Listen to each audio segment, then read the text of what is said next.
public les conclusions des réflexions qu'il a menées depuis 2 semaines. En fait, nous avons constaté que depuis 30 ans, nous sommes en train de tourner en rond au Togo. Toutes les luttes que nous avons engagées sont finies de la même manière.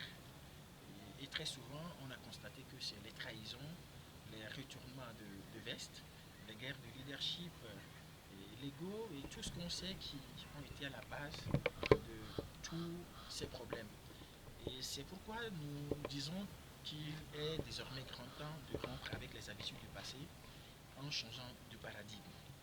Et cela suppose que la jeunesse, qui doit être principalement le fer de lance des futures actions, doit cesser de croire en l'avènement d'un Messie ou à la délivrance par Dieu.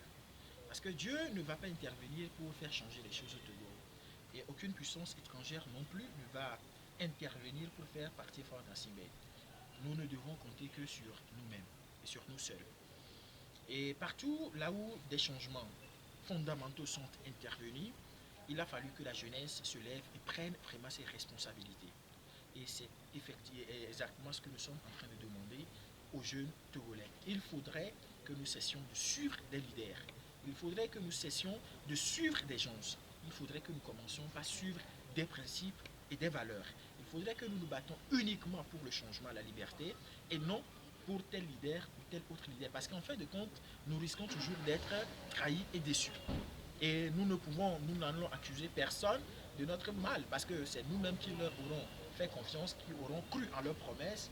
Alors il faudrait que nous puissions nous remettre en cause. Et par rapport à tout, nous avons pu conclure qu'il est vrai que nous avons beaucoup échoué durant ces 30 ans de lutte.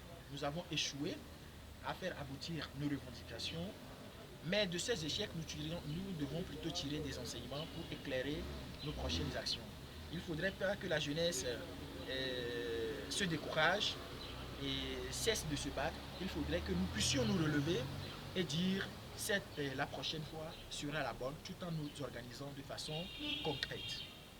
Aujourd'hui, nous pensons qu'il y a la défiance politique qui existe comme méthode de lutte que nous pouvons utiliser. La défiance politique regroupe beaucoup d'actions qui sont très souvent coordonnées entre eux et qui visent un seul objectif, la destruction du système dictatorial en place. Et c'est la défiance politique que nous allons devoir utiliser dans les prochains jours.